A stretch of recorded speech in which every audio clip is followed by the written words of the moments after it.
आखिर क्यों हुए गुस्से में लाल आजमगढ़ के सांसद निरहुआ? सरकार से सवाल पूछने वाले पत्रकारों को क्यों बताया समाजवादी पार्टी का प्रतिनिधि? चलिए आपको बता देते हैं। दरअसल बजट को लेकर आजमगढ़ के भाजपा कार्यालय में सोमवार को बीजेपी के सांसद दिनेश लाल निरहुआ मीडिया से बात कर रहे थे। इस दौरान महंगाई को लेकर एक पत्रकार ने सवाल पूछा तो सांसद जी को गुस्सा आ गया। दरअसल आजमगढ़ के सांसद दिनेश लाल निरहुआ सोमवार को मीडिया कर्मियों पर ही भड़क गए। सरकार के खिलाफ प्रश्न पूछने वाले पत्रकारों को उन्होंने बातों ही बातों में समाजवादी पार्टी का प्रतिनिधि बता दिया। महंगाई और भ्रष्टाचार से संबंधित सवाल पूछना सांसद निरहुआ को नागवार गुजरा। दरअसल सोमवार को बजट पर चर्चा को लेकर आजमगढ़ के भाजपा कार्यालय में सांसद जी का एक कार्यक्रम था। इस दौरान सांसद निरहुआ ने प्रेस कॉन्फ्रेंस को संबोधित किया। उन्होंने केंद्र की मोदी सरकार और प्रदेश की योगी सरकार के बजट को लोगों के लिए जनहितकारी बताते हुए अपनी पूरी बात रखी। बस इसी के बाद मीडिया कर्मचारियों ने उनसे सवाल पूछने शुरू कर दिए।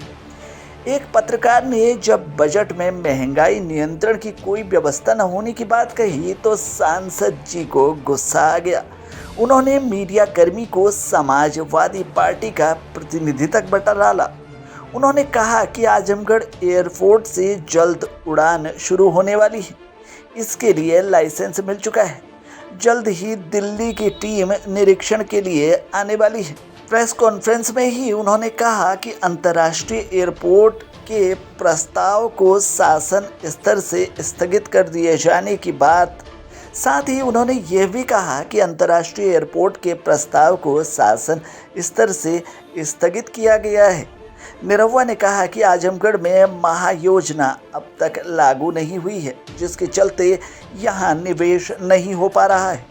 अब जिला प्रशासन ने महायोजना का पूरा प्रस्ताव शासन को भेजा है, जिससे जल्द से जल्द पास कराकर लागू करा लिया जाएगा, ताकि इस जिले में सभी बाहर से आए लोग निवेश कर सकें। तो सरकार के सवाल पर भड़कते हुए नजर आए भारतीय जनता पार्टी के सांसद दिनेश लाल यादव निरहुआ। आखिर पत्रकार को कही डाला समाजवादी पार्टी का प्रतिनिधि। सांसद जी ये भूल गए कि सवाल कहीं ना कहीं जायज था और इस जायज सवाल का सांसद जी किसी और लिहाज से भी जवाब दे सकते थे, लेकिन सांसद निरहुआ ने पत्रकार को समाजवादी पार्टी का प्रतिनिधि बताकर कहीं ना कहीं पत्रकारिता को चुनौती दे दी है। फिलहाल के लिए इस खबर में इतना ही। बाकी खबरों के लिए बने रहिए हमारे साथ, देखते रहिए हमारे चैनल को, क्योंकि यहाँ हमेशा खबरों का सिलसिला चलता रहता है। प्रति व्यक्ति आय दुगनी हो गई है। 1,97,000 रुपये प्रति व्यक्ति आय हो गई है जी। क्या इसको कैसे समझाएंगे, किस तरह से कहेंगे कि हर आदमी परेशान है, महंगाई से परेशान है, जनता महंगाई से परेशान है, लेकिन बजट में कहा गया है कि प्रति व्यक्ति आय जो है दुगनी हो गई जी। इसका मैं आपको एक छोटा सा उदाहरण देता हूं, आप इसी से समझ जाएंगे कि जो किसान हैं और जिस तरह का वो पहले खेती करते थे, जिस तरह के उनके खेती का करने का जो स्टाइल था, जो वो अन्न उपजाते थे, उस अन्न का जो उनको भाव मिलता था, उसमें बदलाव लाया गया है और उसमें बताया गया है कि आप इस जगह पे और क्या कर सकते हैं। क्या होता था कि कृषि जो है वो हमारे देश का कृषि प्रधान देश है, तो सबसे बड़ा व्यवसाय जो है वो कृषि है। पर लोग जानकारी के अभाव में क्या करते थे कि अगर उनके पास 20 बीघा खेत है तो 20 बीघा खाली धनों में बोदा, खाली गेहूं बोदा, लेकिन आप उस गेहूं को अपने खाने के बाद जो बेचते हैं उसका आपको मूल्य कितना मिलता है वो आप समझ नहीं पा रहे थे।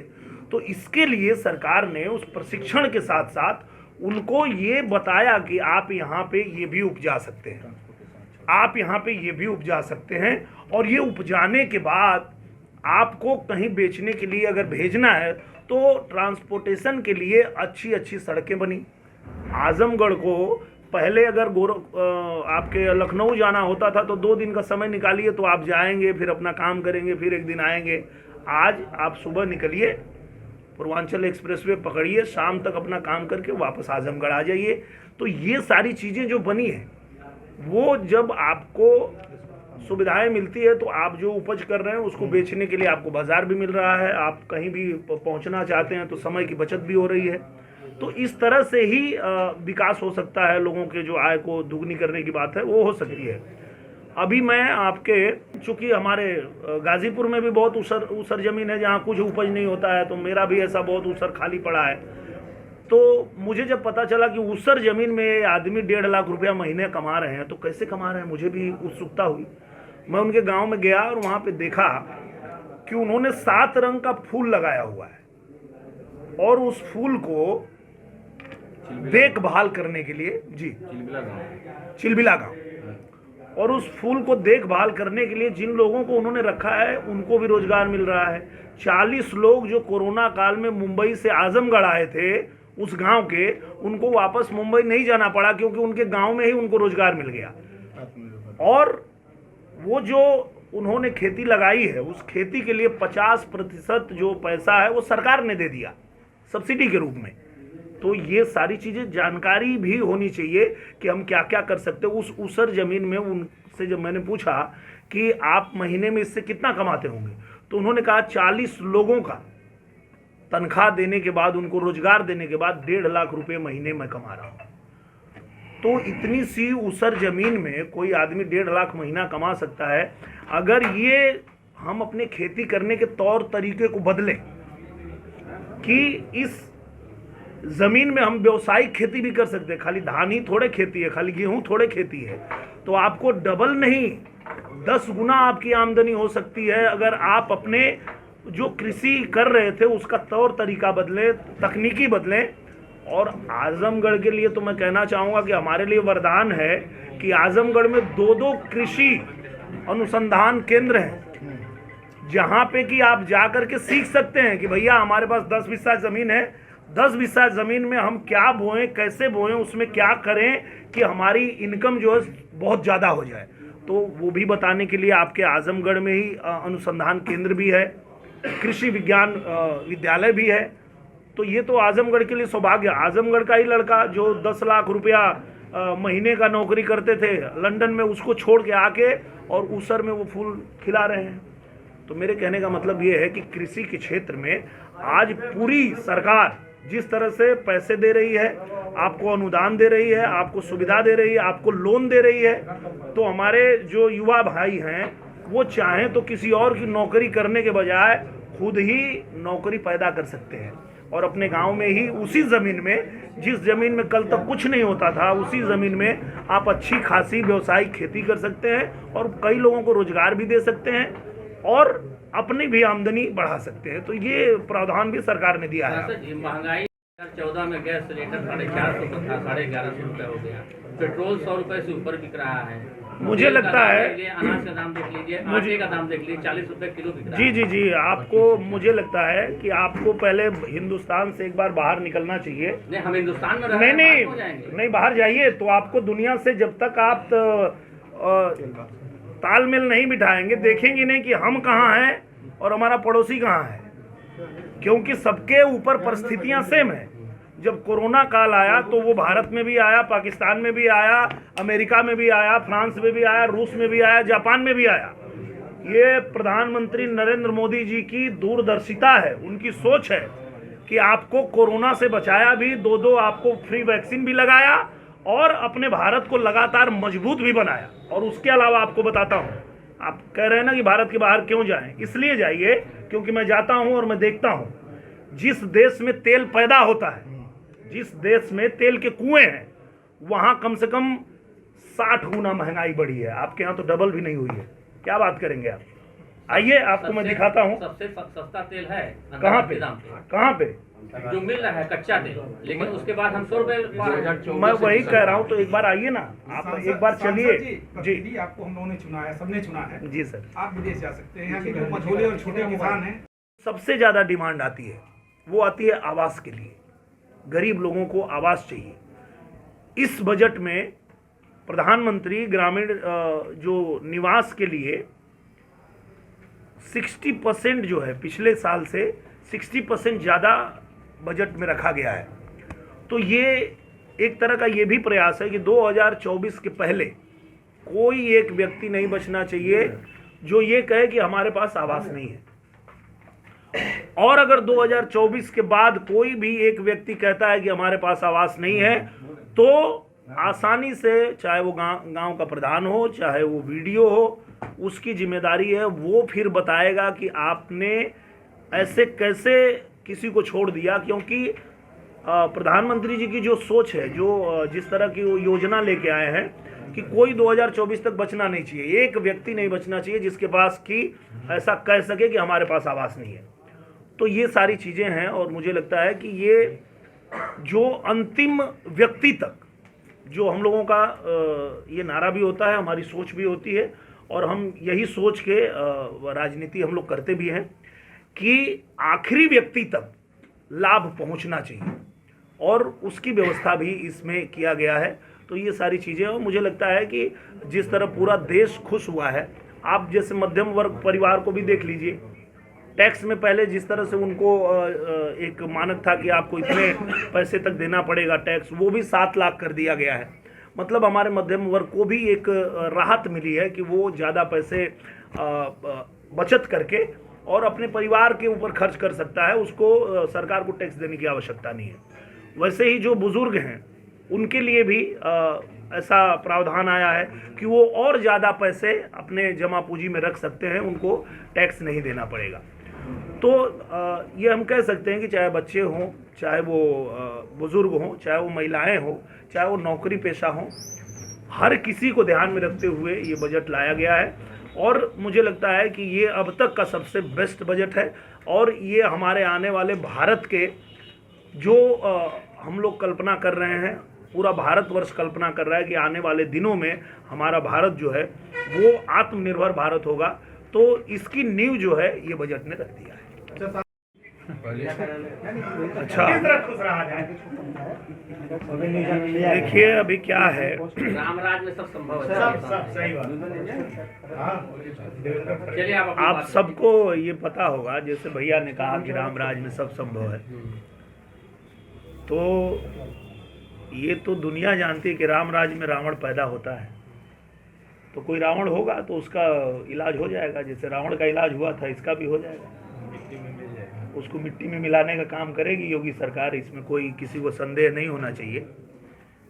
बात सिर्फ इतनी सी है कि ये रावण जब आपके सरकार में थी तो आप गोद में बैठाते थे और आप उनको संरक्षण देते थे, और आप ही के पैदा किए हुए ये रावण हैं। आप लोगों की देन है कि जब आपको जनता ने सरकार में बैठाया था तो आप करते क्या थे, गुंडे माफियाओं को संरक्षण देते थे, गुंडे माफियाओं का मन बढ़ाते थे। लेकिन हम लोग ऐसा नहीं करते हैं। अगर आज ऐसी कोई घटना किया है तो सीधे सदन में खड़े होकर योगी जी कहते हैं कि मिट्टी में मिला देंगे, मतलब मिला देंगे। इसमें किसी को कोई संदेह नहीं होना चाहिए। ठीक है, क्लियर? भी जारी हो रही थी कि योगी जी नहीं, ये मैं किसानों को नहीं बोल रहा हूँ, ये समाजवादी पार्टी के प्रतिनिधि बैठे हैं, ये जा सकते हैं, मैं इनसे पूछ रहा हूँ, आपको नहीं कह रहा हूँ, किसानों को नहीं कह रहा हूँ। आपको पत्रकार समाजवादी पार्टी का प्रतिनिधि लगता है तो फिर भाई आप नहीं, मैं सबको नहीं कह रहा हूँ, मैं सबको नहीं कह रहा हूँ। जी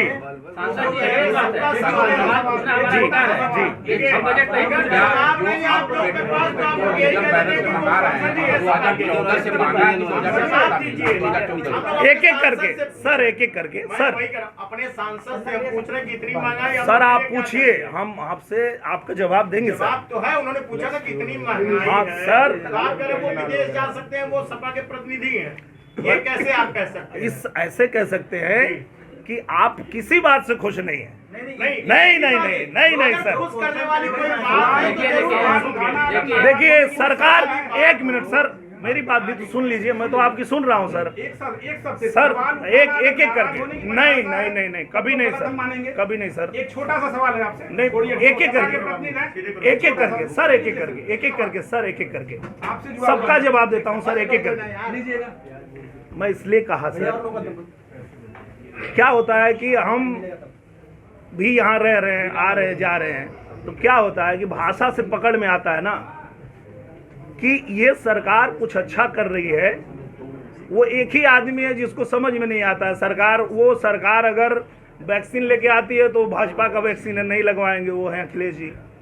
वही भाषा जब मैं यहाँ आके सुनता हूँ तो मुझे लगता है कि उनके भाई समर्थक होंगे या तो उनको चाहने वाले होंगे, इसलिए मैंने कहा। एक सवाल जी पत्रकारों पे आरोप लगता है, नहीं पत्रकारों भाजपाई होने के गोदी मीडिया का आरोप लगाते हैं। हाँ, जी, आप जी। जो है सफाई करने का आरोप लगाते हैं। जी हम भी किसी विशेष दल के तो हो नहीं जाएंगे। नहीं। आपने बड़ी बात की है किसान। अभी तो सबसे अच्छी बात यह है कि पूरा देश जो है वो जश्न मना रहा है इस बात के लिए कि जो बजट आया है वो इस अमृत काल के प्रथम चरण में ये बजट जो है हमें दिखाता है कि हमारा आने वाला भविष्य कैसा होगा, किस तरह से हमारा भारत आत्मनिर्भर भारत बनेगा और उसके लिए किस तरह से हर क्षेत्र को ध्यान में रखते हुए ये बजट लाया गया है।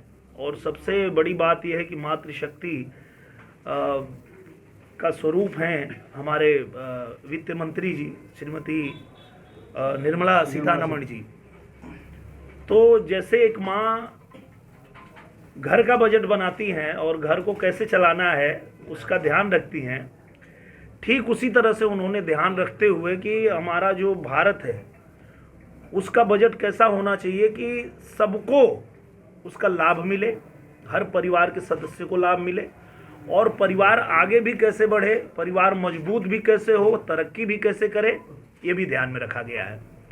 और जब हम ये बजट देखते हैं तो हमको सबको ये बात समझ में आती है कि जैसे महिला सशक्तिकरण के लिए जो विशेष रूप से इस बजट में प्रावधान किया गया है वो इस बजट की सबसे बढ़िया बात दिखती है, क्योंकि अगर महिला जो हैं वो सशक्त होंगी, अगर वो आत्मनिर्भर होंगी तो निश्चित रूप से हमारा देश जो है लगातार तरक्की करे।